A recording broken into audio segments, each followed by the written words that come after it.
Good day. My name is Jack Hedgecock. I'm a consultant with JTEC, the company that works with your school district on the Medicaid Administrative Match Program.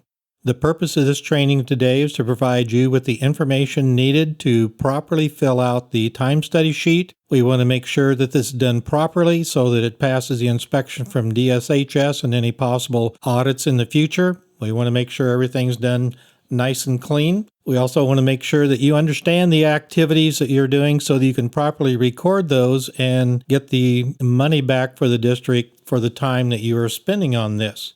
The purpose of the program, the goal of the program, I would say, is to hook up kids and families with medical services. And by the way, the district is reimbursed for the time that staff spends on these activities. And this is why we record them. While we're doing this training session, we recommend that all staff members have a copy of the time study sheet in front of them so they can be referring to that, make any possible notes. They should also have a copy of the Quick Start Guide, which we refer to and which they should have each day when they're filling out the time study sheets. And it's very important that all staff members have signed the sign-in sheet. Everybody needs to have a training. DSHS and auditors look very closely at these items, so make sure that that is done. We also encourage districts and teachers, staff members to go to the JTEC University website. You go to our homepage, then you go to JTEC University, and you will see all kinds of training materials and training options available for you,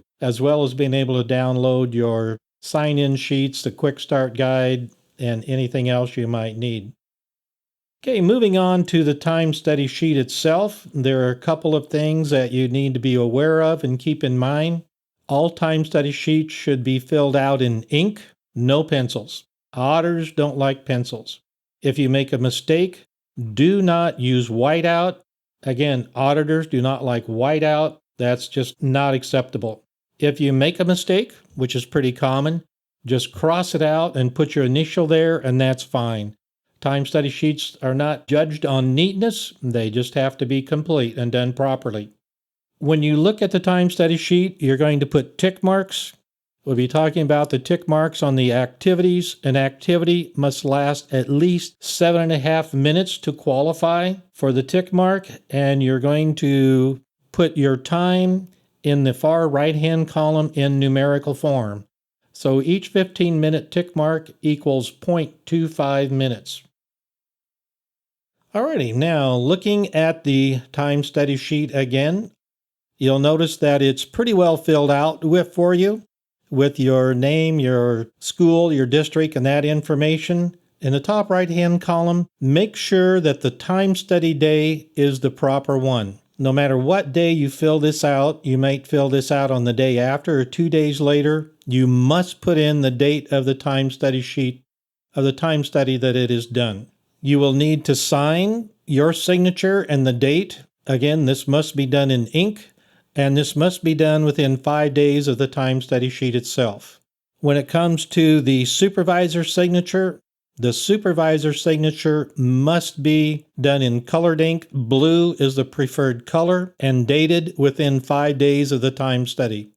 Supervisors should not sign their own. They must be signed by their supervisor.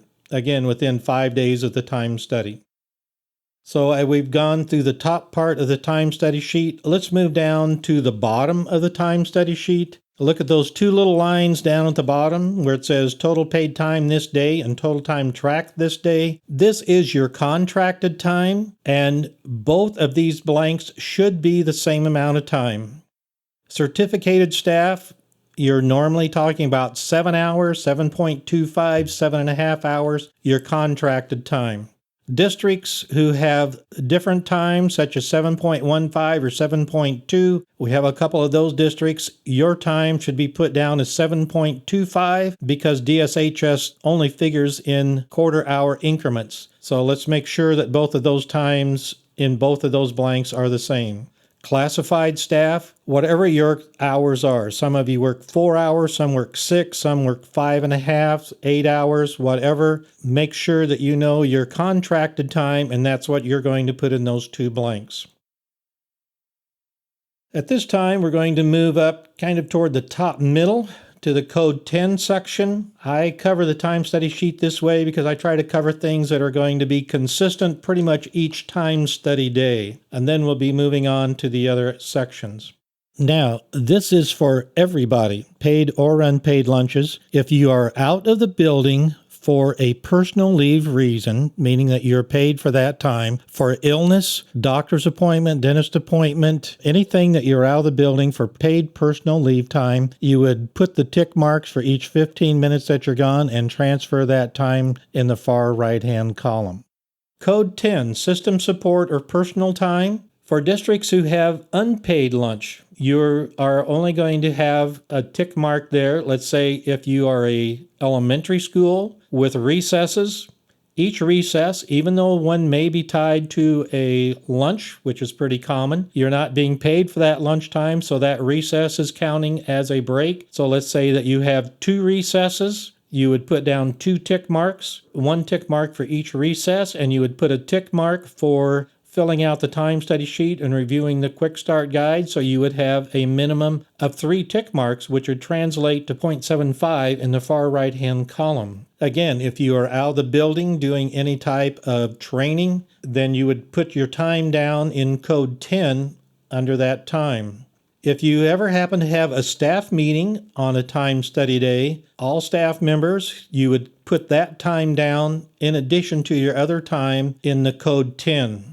Classified staff, I know of no classified staff members who get paid for lunch. So you are going to get, if you are half-time, you should probably have at least 1 tick mark for a paid break. If you're full-time, you're going to have 2 breaks. Then you would have 2 15-minute tick marks and time for filling out the time study sheet. So everybody's going to have, all classified are going to have at least 3 tick marks if they're full-time. They're going to have 2 tick marks if they're part-time, 1 for their break and 1 for doing the time study sheet. And again, all staff, if you are out sick for whatever reason, you're paid time away from the building, that time goes into Code 10.